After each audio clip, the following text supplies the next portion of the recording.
বলিহার রাজবাড়ির দ্বিতীয় খণ্ডে আপনাদের স্বাগতম। আজ আপনাদের সামনে তুলে ধরব বলিহার রাজবাড়ির অতীত ইতিহাস ও এর সৌন্দর্য।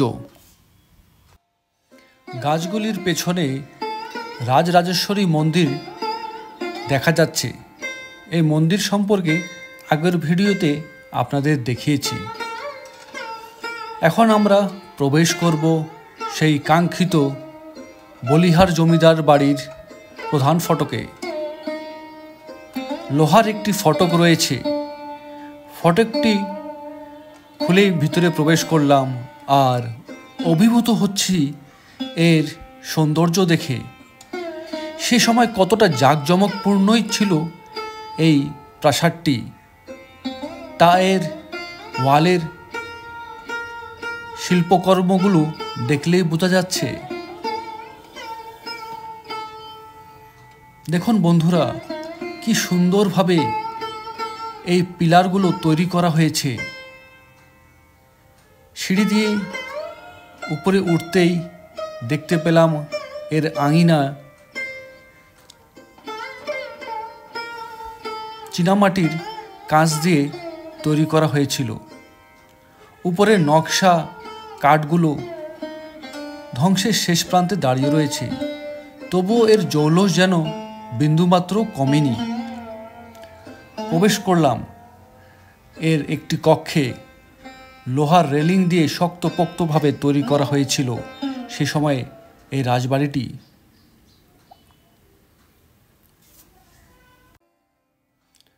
তার পাশে আরেকটি কক্ষ খোলা রয়েছে। এই কক্ষটিতে সে সময় সম্ভবত বিচার সালিশ করা হতো। এই সিঁড়ির উপর দাঁড়িয়ে তারা বিচার সালিশ কার্য পরিচালনা করত।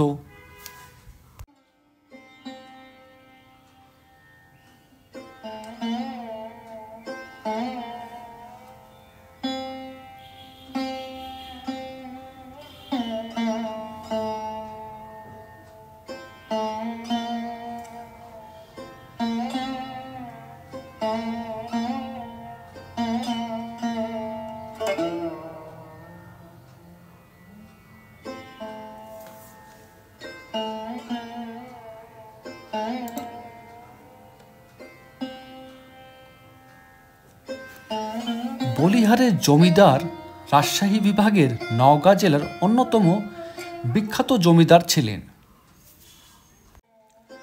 মুঘল সম্রাট আওরঙ্গজেবের অধীনে নওগাঁর বলিহার এলাকায় এক জমিদার জায়গিরি লাভ করেছিলেন। 1823 সালে জমিদার রাজেন্দ্রনাথ এখানে একটি রাজরাজেশ্বরী মন্দির নির্মাণ করেছিলেন। তিনি মন্দিরে পিতলের তৈরি রাজরাজেশ্বরী দেবী একটি প্রতিমা স্থাপন করেছিলেন। মূর্তিটি বলিহার সহ এই অঞ্চলে প্রসিদ্ধ ছিল। বলিহার জমিদার পরিবার প্রতিষ্ঠা করেছিলেন নরসিংহ চক্রবর্তী। সম্রাট আওরঙ্গজেব কর্তৃক জায়গির লাভ করে বলিহার জমিদারেরা এ এলাকায় নানা স্থাপনা গড়ে তোলেন, যার মধ্যে বলিহার রাজবাড়ি অন্যতম।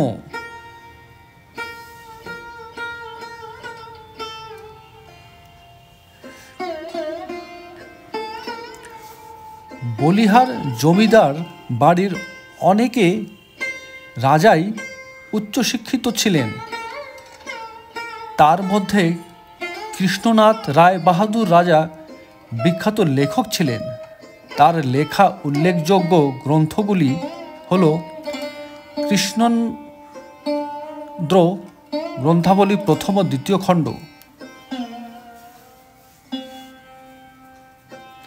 দেশ বিভাগের সময়কালে বলিহারের রাজা ছিলেন বিমেল নন্দ রায়। দেশ বিভাগের সময় জমিদার প্রথা বিলুপ্ত হলে বলিহারের রাজা বিমেলেন্দ্র রায় চলে যান ভারতে। এরপর বলিহার রাজবাড়িটি ভবন দেখভাল করেন রাজা পরিবারের অন্যান্য কর্মচারীগণ। বাংলাদেশ স্বাধীনতার যুদ্ধের সময় এবং পরবর্তীতে রাজবাড়ির বিভিন্ন নিদর্শন, আসবাবপত্র, জানালা দরজা, বিভিন্ন মূল্যবান সামগ্রী সব কিছুই লুট হয়ে যায়।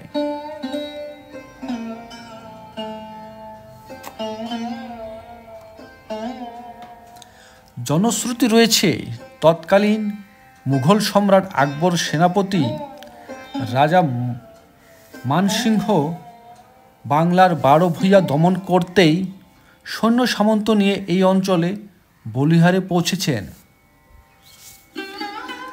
সৈন্যবাহিনী দীর্ঘপথ অতিক্রম করায় ক্লান্ত হয়ে পড়েছিল।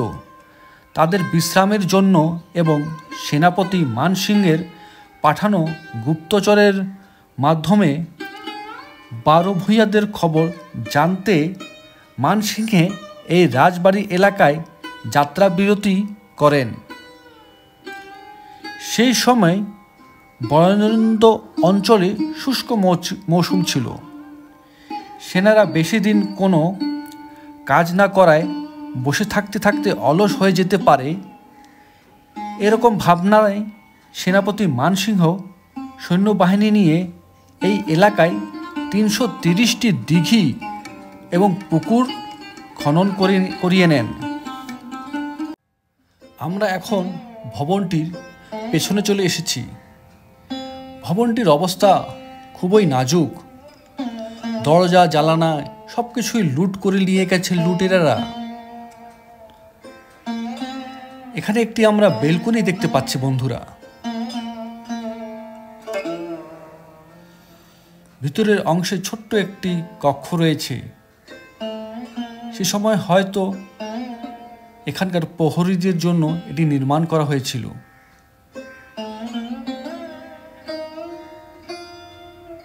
ভবনটি দেখতে পাচ্ছেন বন্ধুরা কতটা ভঙ্গুর অবস্থায় রয়েছে।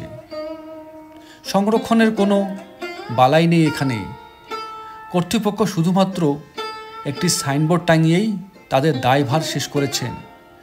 বুক ভরা ব্যথা নিয়ে বিদায় নিচ্ছি এই রাজবাড়ি থেকে। এই রাজবাড়ির পাশে রয়েছে একটি স্কুল। স্কুলের পাশে রয়েছে আরেকটি রাজবাড়ির ধ্বংসাবশেষ। স্কুলটি খোলা থাকায় স্কুলের গেট দিয়ে ভিতরে প্রবেশ করলাম। প্রবেশ করতেই যেন এক অন্য জগতে আমি পদার্পণ করেছি।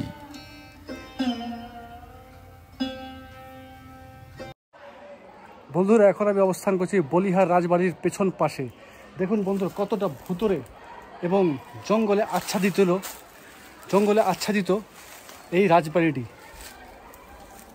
ধ্বংসের প্রায় শেষ প্রান্তে দাঁড়িয়ে আছে এই রাজবাড়িটি। যে কোনো সময় হুড়মুড় করে পড়ে যেতে পারে এই রাজবাড়িটি। সংরক্ষণের অভাবে আজ এই রাজবাড়িটি প্রায় মৃত। দেখুন বন্ধুরা কতটা ভয়ঙ্কর ও ভুতুরে লাগছে এই রাজবাড়ির ধ্বংসাবশেষ দেখে। জঙ্গলে ছেয়ে গেছে চারপাশ।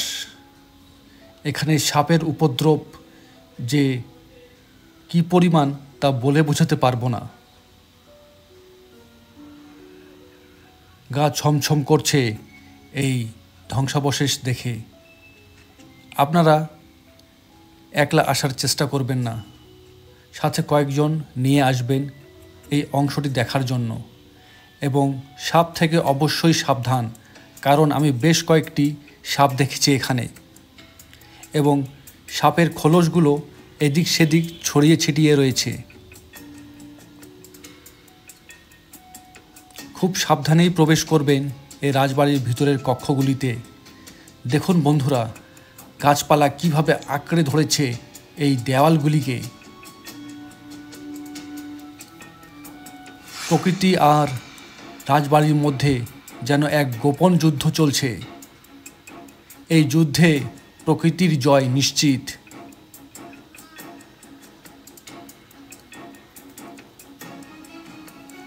ভবনগুলোর ভিতরে গাছের শেকড়গুলো সাপের মতন ঝুলছে।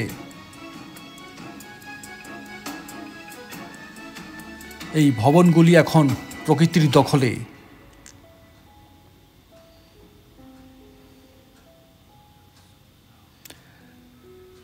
চারপাশের জঙ্গল যেন জানান দিচ্ছে তাদের রাজত্বের বর্ণনা।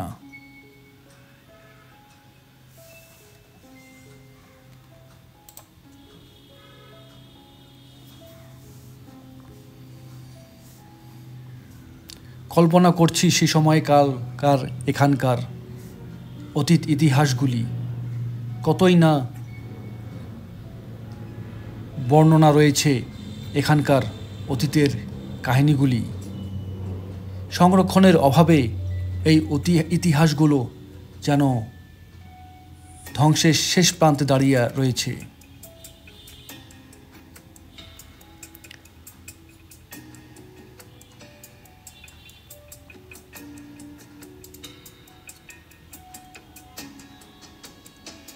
এগুলো হলো ভবনের ভিতরের চিত্র।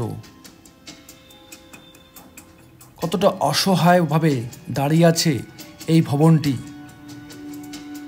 ভবনের গায়ে রাজত্ব করছে এখানকার বন জঙ্গলগুলি। লতায় পাতায় চারিপাশ ঘিরে ধরেছে এই ভবনগুলিকে।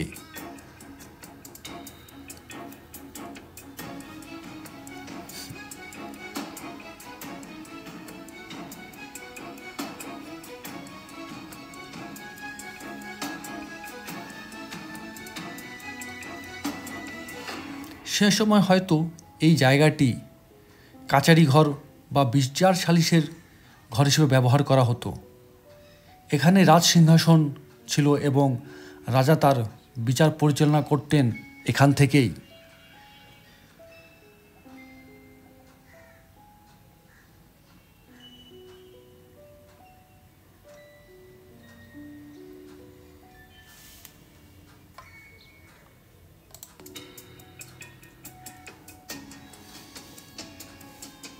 তা বন্ধুরা, কেমন লাগলো এই ভিডিওটি তা অবশ্যই কমেন্টস বক্সে জানাবেন।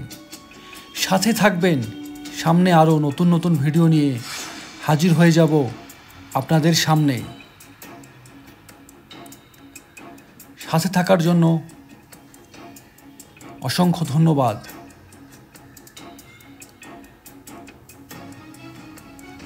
বলিয়া রাজবাড়ি থেকে নিচ্ছি আজ বিদায়।